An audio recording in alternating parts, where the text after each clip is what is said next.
here? Well, something has changed.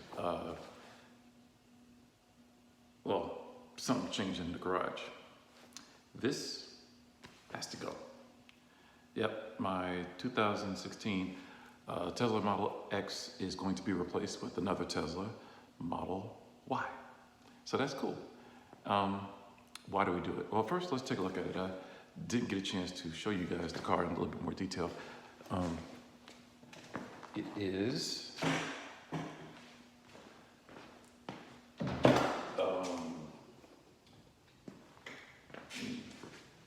turn this down.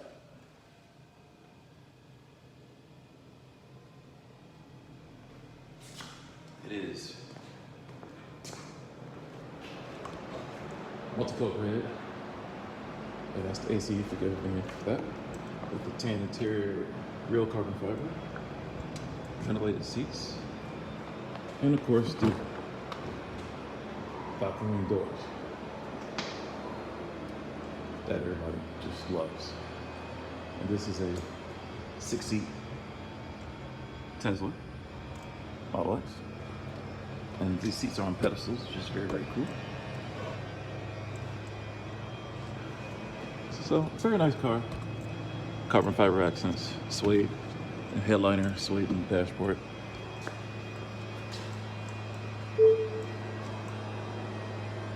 And one of the things that I love about the car is the fact that it has motorized doors. But now it doesn't want to do it. Let's see if it'll close. Okay. All right. So, why is it going away if I love it so much? And I really do. It's going away because, first of all, I gotta make sure that I'm properly centered. Okay. It's going away because the overall cost of the car is too much to have on such an old car with such old tech. These falcon doors are very complex, and it's out of warranty now. So whatever breaks, it's on us to repair, and that's just a little too much. I mean, this car was $120,000 brand new, and for it not to be under warranty, the cost associated with that is just a little too high. So we had to think about it, and we decided to get a Model Y. Not that, I'm buying a car for the channel. That's not the reason. The reason why buying a Model Y is because we still want a Tesla, but we also want a more affordable family vehicle. And that's the main reason. And that's reasonable. I mean, this is no doubt one of the best vehicles out there. It's not luxurious in the way that you think it's luxurious. It's nice. It's not on the level of Mercedes or BMW, but that's okay. It's nice for what it is. It's an electric vehicle that seats 6 people very comfortably. And at the time it had, it was state of the art. And, this one has 22s. And, it's a good looking car to me. And, I love it. I actually really loved it. So, for what it is and what it did, it's fine. It has 79,000 miles. I drove the snot out of it. It's fast. It's not a performance, just a 75D. I am getting a Model Y performance this time around, and I'm looking forward to that. But, as far as what it is, it's a great car, okay? What would I try to sell you about this? I think people don't really understand what these cars are. They are a different way of doing something that we've been doing for years.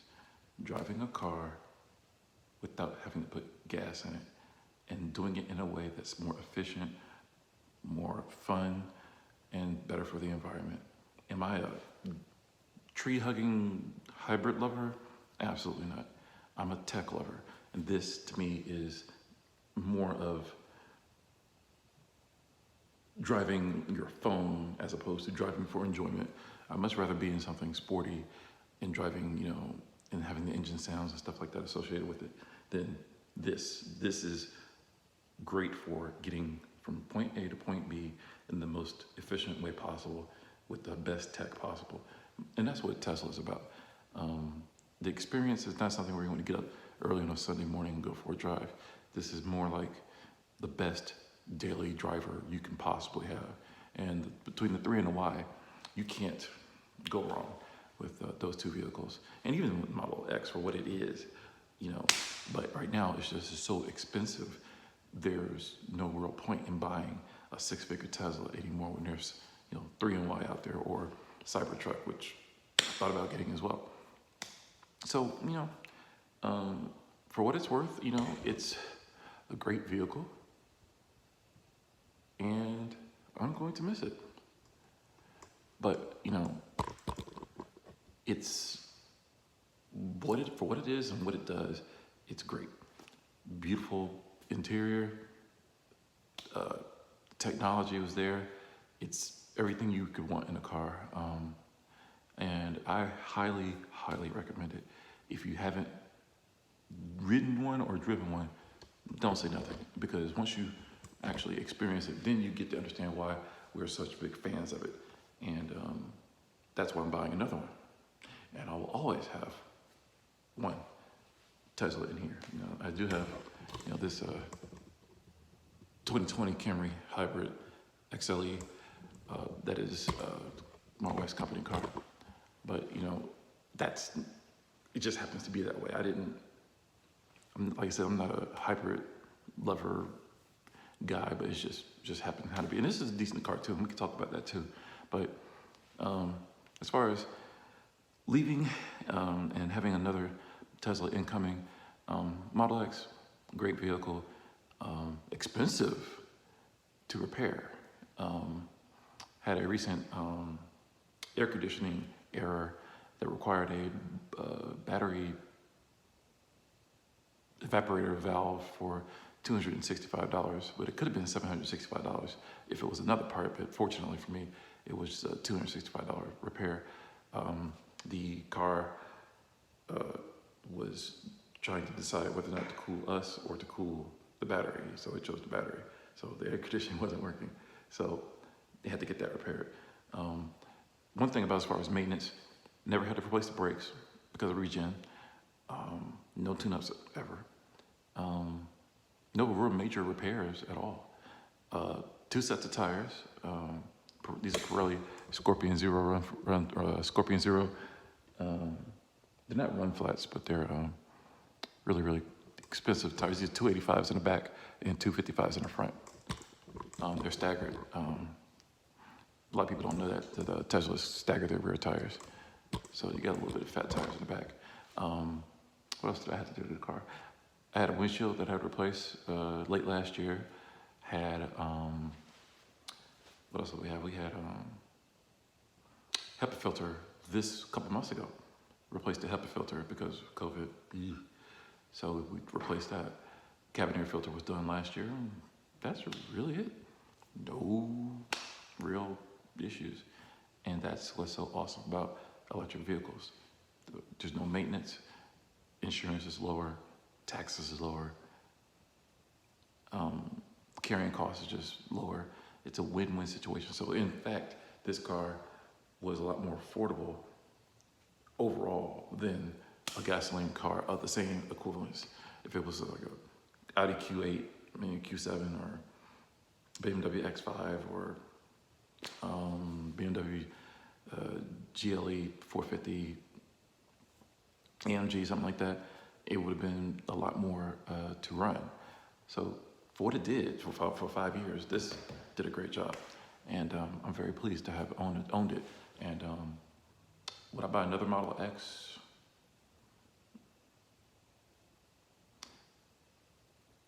For me, just for me, I'd rather spend $120,000 on a 911, 992, or a piece of a GT3 or something like that. At the time, there was no other option to get a Tesla and have it for your family. So the Model X was it. But now there's other options. So the Y, 5-seat, blue, black interior, full self-drive, performance. And I'll talk more about the spec of the Model Y in another video. That's probably where I would probably draw the line for an electric vehicle. I don't ever really want to spend over 6 figures on another electric vehicle again. Like I said, that kind of money is reserved for the fast stuff, and that's what I like. So that's what's going on. So not bad. It's something to behold, and I'm going to make some videos with the Model Y, and not to try to make it like a part of the channel, but if you're interested in what I do when I'm trying to sell you things as far as beliefs and mentalities, as far as cars and what we do with cars, that's what you want to like and subscribe. So hit the like button and subscribe, because that's what we're going to be talking about. This is fantastic, but we have more to go. This is the next evolution. Model Y, Model 3, Cybertruck. This is the next evolution of Tesla and what the technology it provides. Remember, it's not a car company. It's a technology company that happens to make cars. And that's what you have to remember. This is not a car company. This is a technology company that happens to make cars. Okay? So, I'm excited to see what this Model Y can do. I haven't driven it.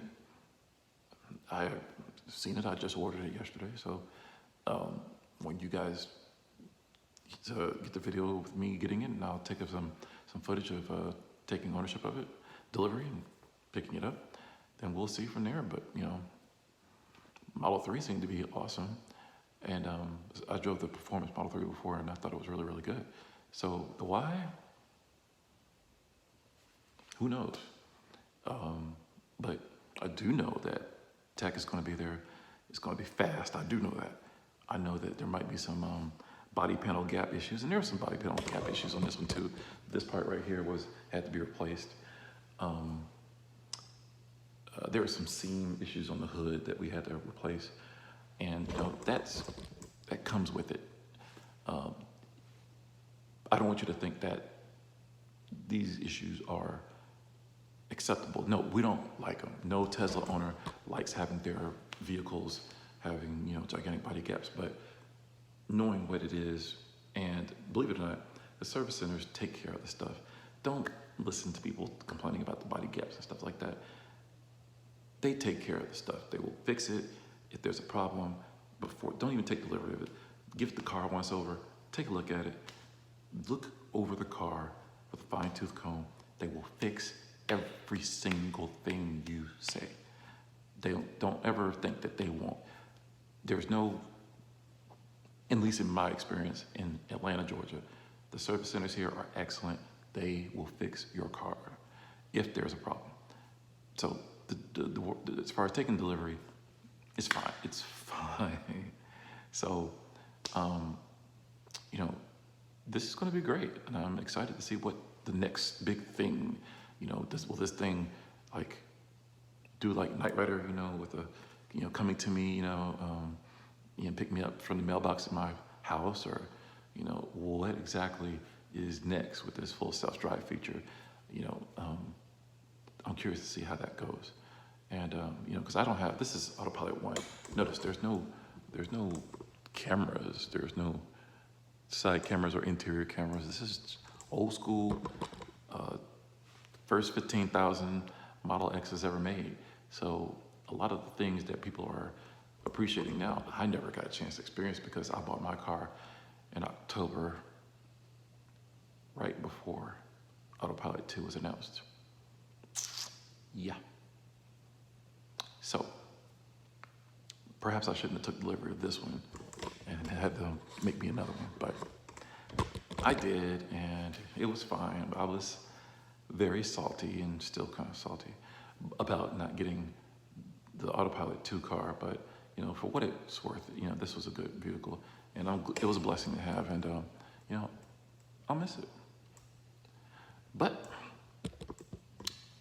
it's 2020, and it's time to get with what's happening now and what's current. And what's current is full self-drive, the full self-drive computer, autopilot 3.0, the MCU2, traffic awareness, traffic light awareness.